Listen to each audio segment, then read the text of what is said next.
Silakan duduk. Oke. Shalom, selamat pagi semuanya. Ya. Suatu hari di persekutuan ada seorang pemuda inisialnya J, O-E-L, Joel. Kata Risa kita gibahin Joel. Nah, ini part 2-nya. Joel sharing. Dia bercerita bahwa dia agak iri dengan seorang remaji. Ada yang tahu remaji? Remaji itu remaja perempuan. Ada pemuda, ada pemudi. Ada remaja, ada remaji. Ada pendeta, ada pendeti. Selamat pagi Ibu Pendeti. Nah, Joel berkata, aku agak iri dengan si Amoy, sebut saja remaja itu Amoy. Aku perhatikan si Amoy dekat sama cicinya. Dia duduk makan berdua sama cicinya. Padahal anak teens biasanya makan sama teman-temannya. Jadi ceritanya anak teens ada acara di Mall Alam Sutra, nonton bareng.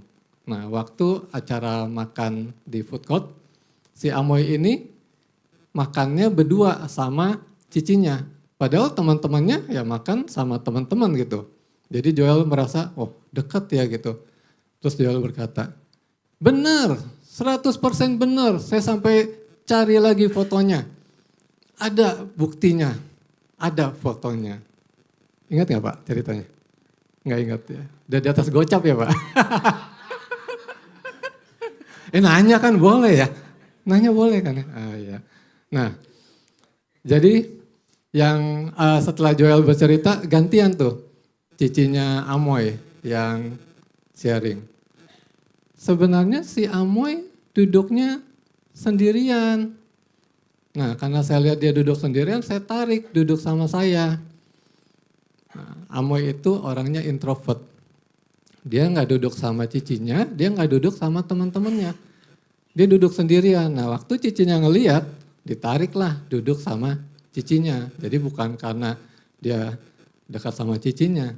Nah, Joel yang berkata 100% benar, pasti ada buktinya, ternyata salah.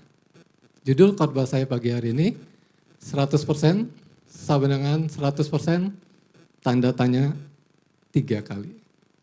Benarkah 100% itu 100%? Benarkah pasti itu pasti? Benarkah yakin itu yakin? Ternyata belum tentu.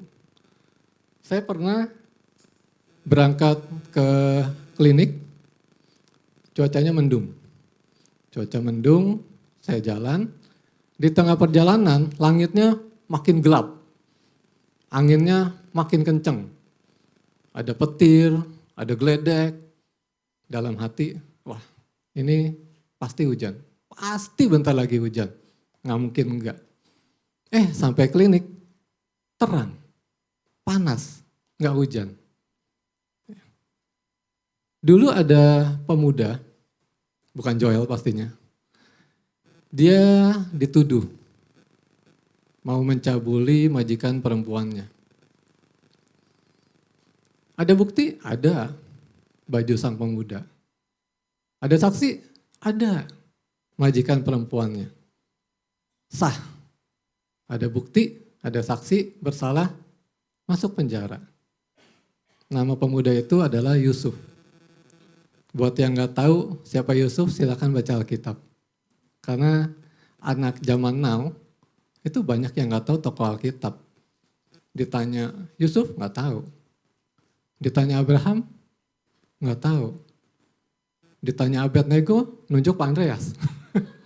Ditanya Ruth nunjuk Ibu Ria. Ditanya Sadrak ada 2 om kata dia. Om Niki sama Om Abeng katanya. Yang paling bingung ditanya Maria. Ada banyak om. Di sini ada banyak Maria soalnya. Jadi banyak yang nggak tahu gitu anak-anak sekarang. Kalau kita berkata, udahlah nggak usah ajarin tokoh-tokoh Alkitab. Cukup dengan Tuhan Yesus. Iya, mereka tahu Tuhan Yesus. Mereka tahu Tuhan Yesus, tapi mereka juga tahu labubu. Mereka tahu outbots. Mungkin Bapak Ibu malah nggak tahu apa itu labubu, apa itu outbots. Silakan cari sendiri nanti di YouTube ya. Mereka akan milih siapa? Milih Tuhan Yesus atau milih labubu? Kenyataannya mereka akan pilih labubu. Buat mereka lebih lucu, buat mereka lebih fun, buat mereka ini viral. FOMO, fear of missing out. Takut untuk tidak mengikuti zaman. Itulah kenyataan. Ya. Nah, kemudian ibu-ibu kalau masak, biasanya kan nyari resep ya.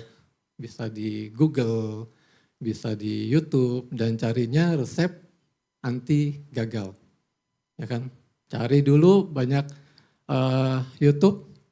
Nah ini yang paling gampang nih. Pelajarin, udah yakin bisa, baru lakukan. Sama istri saya juga waktu itu pernah mau bikin bolu sifon. Nah, cari dulu di YouTube. Banyak kan tuh resep-resep dari chef-chef terkenal. Nah, cari yang paling gampang. Pasti nih bisa belajar, udah sekian lama belajar, udah yakin, eksekusi.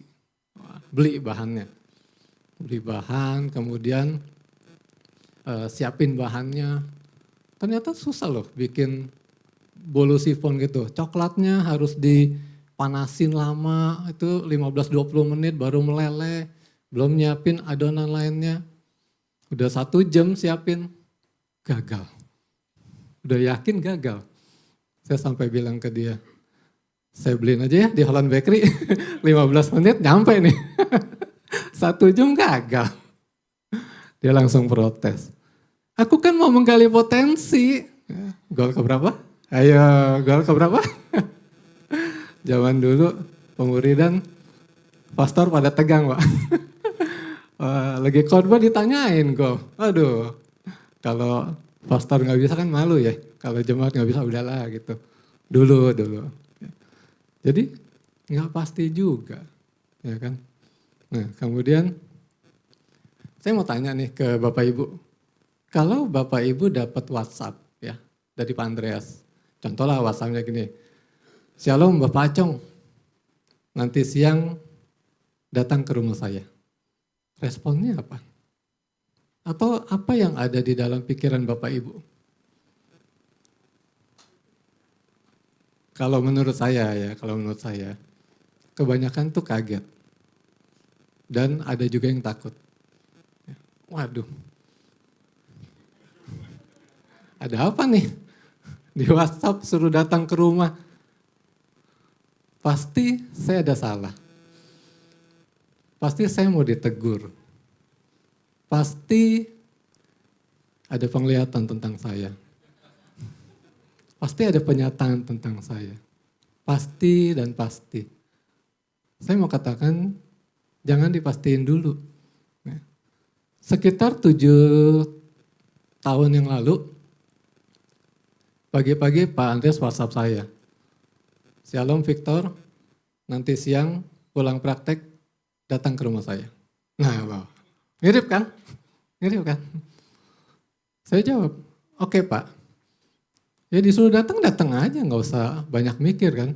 Mau diapain ya, salah saya apa. Datang aja, pulang praktek datang ke rumah. Ternyata saya dikasih jaket. Woi, biar Bapak Ibu iri. Sengaja. Tadinya saya pengen bawa jaketnya. Cuman kayaknya nggak cocok nih, nggak matching. Nah, 7 tahun sudah berlalu. Jaketnya sudah, motornya belum nih Pak.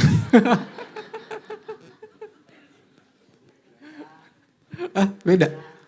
Oh sepeda, oh iya namanya juga usaha ya. Dapat nggak dapat usaha dulu kan kita. Nah, ingat nggak perkataan saya dulu? Jangan takut, jangan tegang, anggap keluarga. Kalau Bapak Ibu udah takut, udah tegang, udah. Sulit untuk berbicara, sulit untuk terbuka, sulit untuk bercanda. Ya. Dipanggil ya datang aja. Siapa tahu dikasih bolu sifon. Ini ada chef loh. Ya. Oke, saya minum dulu ya, aus nih. Oke, saya ada bikin quotes. Quotes itu adalah kata-kata mutiara atau kata-kata bijak. Ceritanya mau sok bijak. Bunyinya begini, sebagaimana dokter bisa sakit, pendeta pun bisa berdosa. Bukan nyindir ya. Sebagaimana dokter bisa sakit, pendeta pun bisa berdosa. Dokter itu kan ngajarin untuk hidup sehat. Dokter mengobati yang sakit. Dokter mengerti tentang kesehatan. Apakah dokter nggak pernah sakit? Pernah. Kalau saya sakit, banyak teman yang berkata gini, dokter bisa sakit juga? Bisa, mati juga bisa. Kan manusia ya, bukan robot. Pendeta itu ngajarin untuk mengasihi Tuhan, mencintai Tuhan, hidup suci, jangan berbuat dosa, jauhi kejahatan. Apakah pendeta tidak pernah berdosa? Pernah. Banyak kejadian pendeta berdosa. Ya. Apa perlu saya tanya langsung ke Pak Pendeta? Gak usah kan ya. Udah tersebar lah di mana-mana yang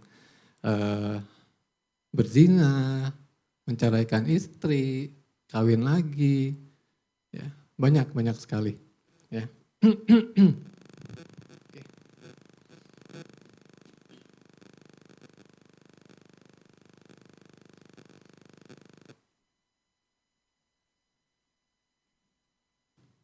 Pendidikan yang tinggi itu akan lebih berhikmat dibanding pendidikan yang rendah. Benarkah demikian? Tidak. Ya. Saya awal masuk ke DDC itu November 2008. Saya sebelum masuk di DDC, saya memulainya di Komsel. Ya. Dulu ada Komsel. Nah, pemimpin Komsel saya Konyun. Ya. Jadi November 2008, saya Agustus 2008 mulai di Komsel. Nah, selama Komsel itu banyak ya teman-teman yang sharing, bercerita. Setiap ada permasalahan, saya melihat jawaban dan nasihat Konyun ini jauh lebih berhikmat dibanding jawaban dan nasihat saya. Padahal secara pendidikan saya lebih tinggi. Saya dokter, kalau nggak salah Konyun SMA ya? SMA. S3 bayangin. Tapi untuk hikmat saya melihat Tuhan itu memberikan hikmat yang lebih kepada otoritas. Ya, suka nggak suka, otoritas itu diberikan hikmat. Kemudian Tuhan juga memberikan hikmat ke orang-orang yang mengasihinya. Ya. Anak kecil, orang yang muda, apakah tidak lebih berhikmat dibanding orang dewasa? Kenyataannya tidak. Mari kita buka Lukas 2 ayat 46 sampai 47.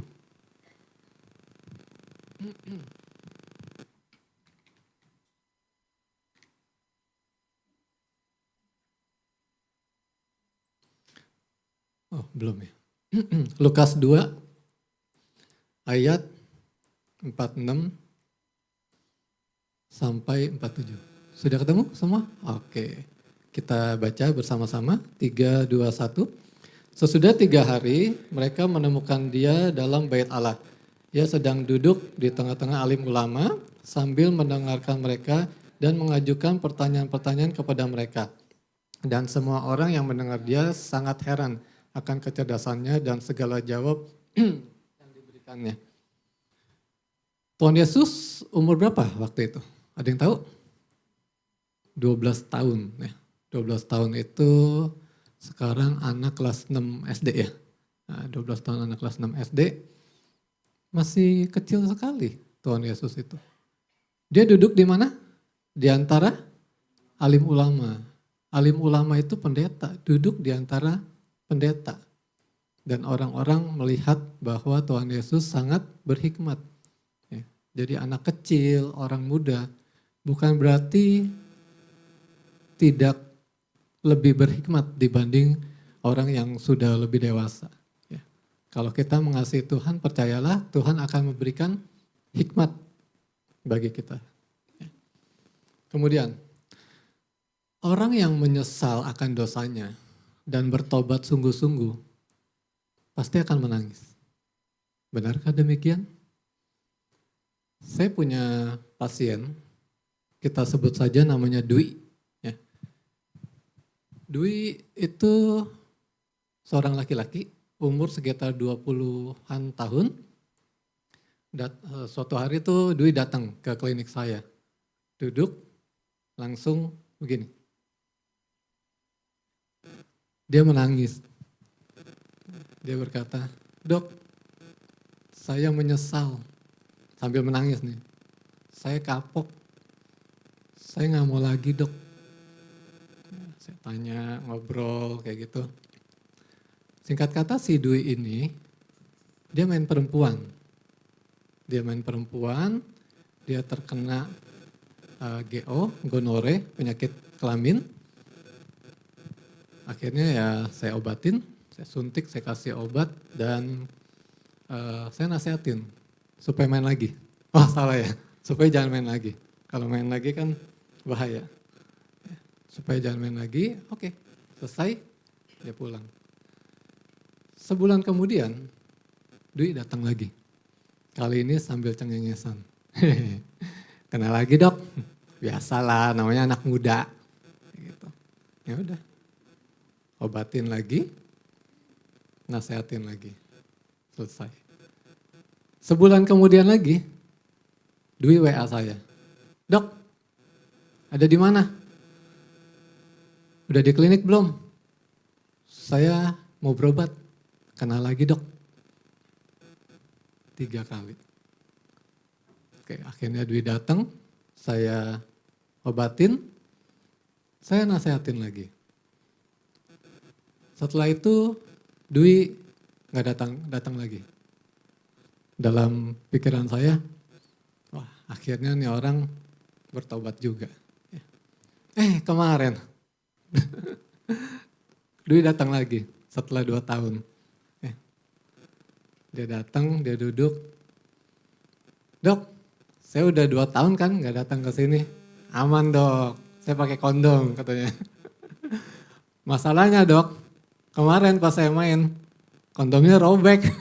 Jadi saya kena lagi, Dok. 4 kali. Pertama datang, nangis. Kedua kali, udah hilang tuh rasa penyesalannya, cengengesan. Ketiga kali, WA men, "Di mana, Dok? Udah kayak teman."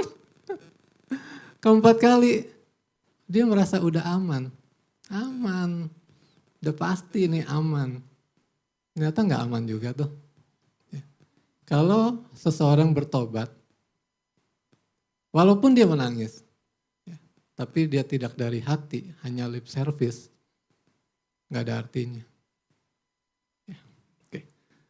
Kemudian, sekarang lagi zamannya AI, Artificial Intelligence. Apa tuh, kecerdasan buatan lah ya. Orang-orang banyak bertanya ke AI, ada Google AI, ada ChatGPT. Ya. Kalau AI itu jawabannya pasti, ya, karena berdasarkan data. Bukan kayak manusia berpikir, oh saya berpikir kayak gini. Enggak, data. Apa yang dimasukkan ke dalam komputer ya itulah yang ditampilkan data. Seharusnya tidak mungkin salah. Suatu hari saya punya pasien yang tinggal di Australia, dia konsul by WhatsApp. Dia fotoin pundaknya, ya, ada ruam, ada banyak bintil. Bintil itu lentingan berisi air. Ya. Dia tanya, "Dok ini apaan?"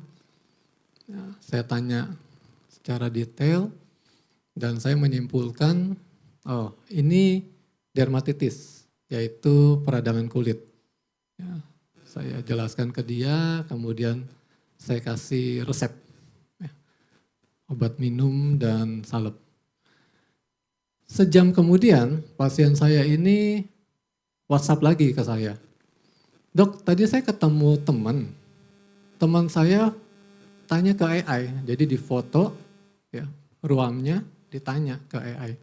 AI menjawab, ini herpes zoster. Gimana nih dok? Saya jadi takut. Nah, kemudian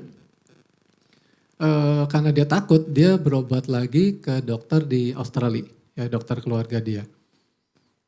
Dokter keluarga dia berkata, ini pasti herpes zoster.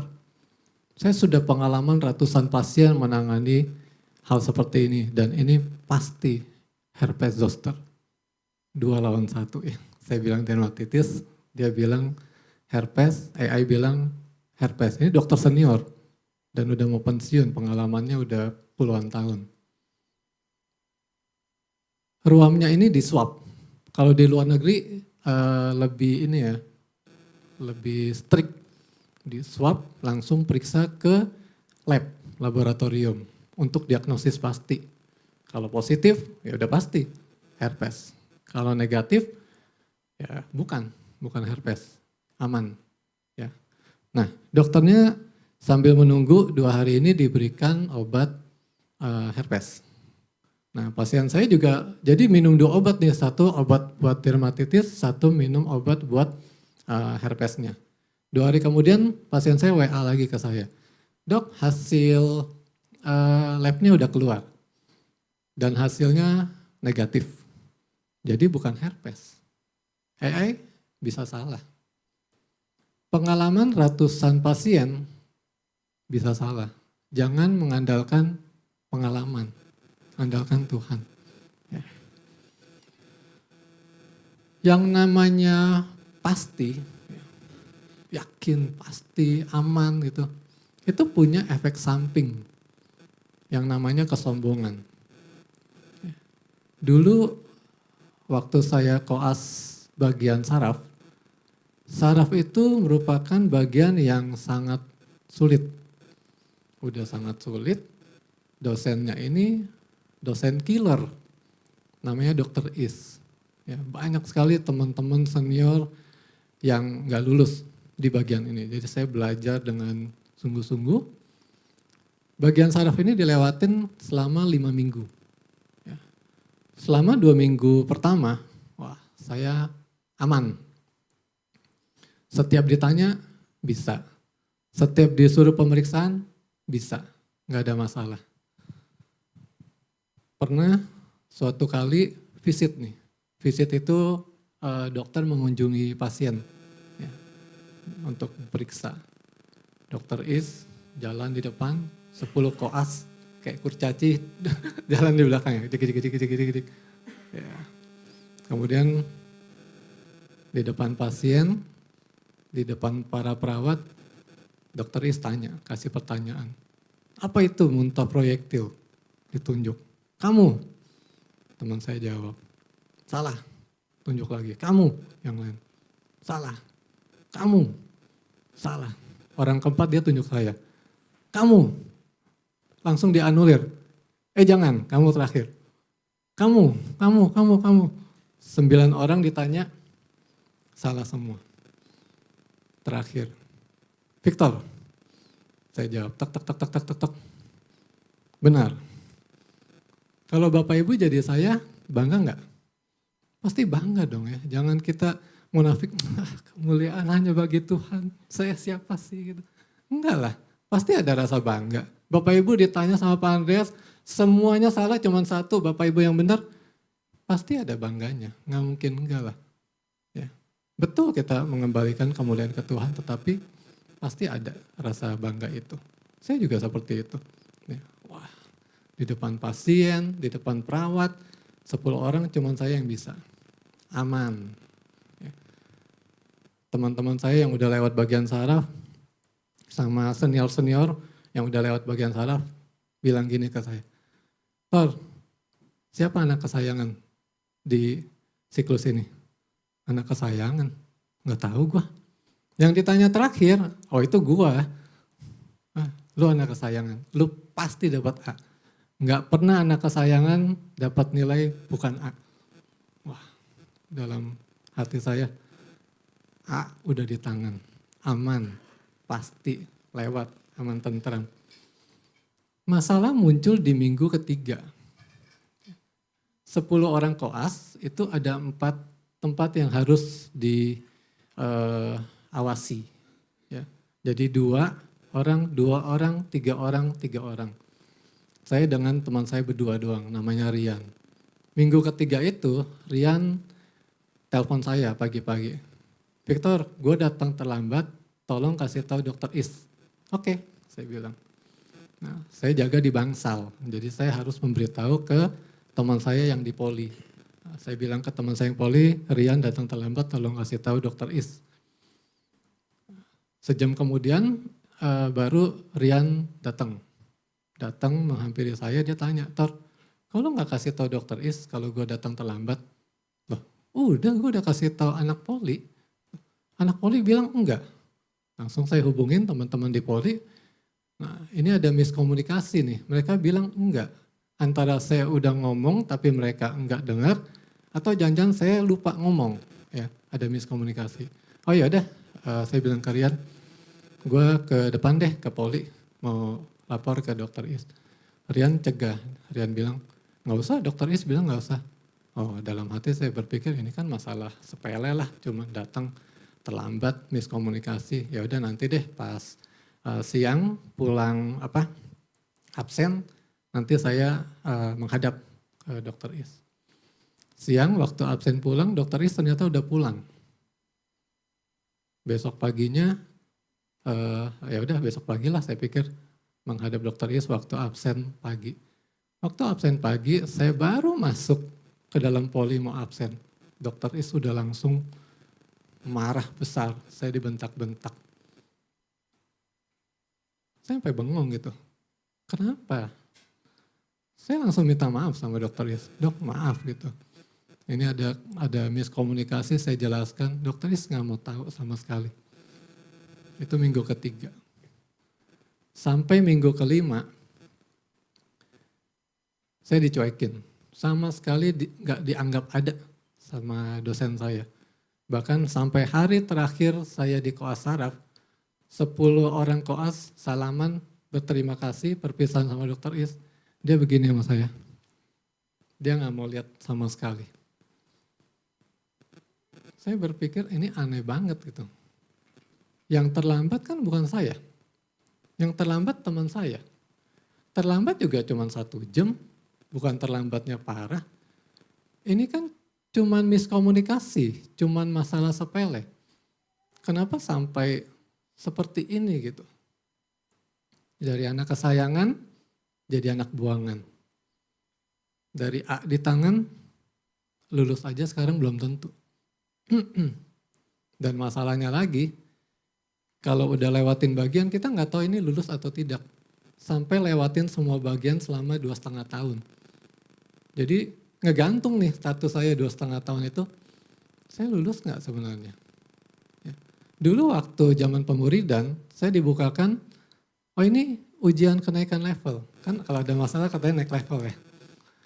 Saya nggak bilang itu salah, tetapi Tuhan akan bukakan kepada kita hal-hal yang baru lagi. Ya, bukan berarti yang kemarin Tuhan bukakan itu salah.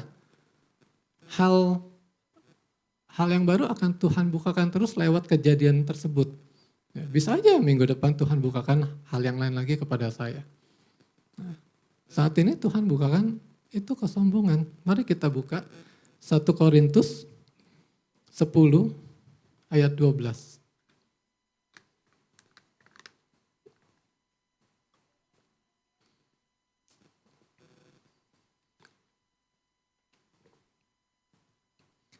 1 Korintus 10 ayat 12. Oke, sudah ketemu semua? Saya bacakan ya. Sebab itu siapa yang menyangka bahwa ia teguh berdiri, hati-hatilah supaya ia jangan jatuh. Saya tuh udah merasa aman, saya teguh berdiri. Saya ditanya paling akhir. Setiap pasien yang saya follow up, dokter nggak pernah tanya. Dianggap udah aman. Tapi kalau pasien lain, pasien yang teman saya follow up, ditanya, pasien siapa ini? Ditanya semua lengkap, disuruh lakukan pemeriksaan. Kalau pasien saya lewat aja. Lanjutkan obat-obatnya kayak gitu. Kesalahannya kan bukan fatal, saya nggak salah diagnosis, saya nggak bikin pasien meninggal, saya nggak salah obat, cuman teman saya yang terlambat. Nah itulah Tuhan tabok saya. Karena saya merasa saya udah aman, udah pasti lulus, udah nggak butuh Tuhan. Bapak Ibu kalau udah yakin, udah pasti, kalau dari Tuhan nggak apa-apa, nggak ada masalah. Tapi kalau dari kekuatan kita sendiri, dari kesombongan kita, siap-siap ditabok Tuhan. Ya, oke. Dari tadi saya bicara pasti, tapi nggak pasti, pasti, tapi nggak pasti. Ya. Jadi apa dong yang pasti? Saya ngutip perkataan teman saya, Kofat. Kofat waktu persekutuan bilang gini, orang kalau sungguh-sungguh ikut Yesus, pasti berubah. Mau berubahnya sedikit, mau berubahnya banyak, pasti berubah. Aneh kalau orang ikut Yesus nggak berubah. Ingat nggak kok? Nggak ingat juga? Udah di atas gocap ya? Ya, karena Kofat yang ngomong gitu, saya pakai contohnya Kofat. Ya. Buat yang belum kenal, Kofat ini orangnya temperamental. Dulu ya. Gampang tersulut emosinya. Dulu pernah ada acara CGP di gereja ini, Calling, Gift, and Personality. Jadi malam-malam seluruh pelayan itu mau konseling untuk panggilan pelayanan. Ya, saya di bidang apa sih seperti itu. Ya. Nah, pelayan-pelayan yang belum masuk konseling tunggunya di depan. Ya, tunggu di depan, kemudian ingat ya kok? Oh nggak ingat, oh nanti saya ingetin. Tenang. Ya, jadi tunggu di depan, termasuk saya, ada Kofat, belum.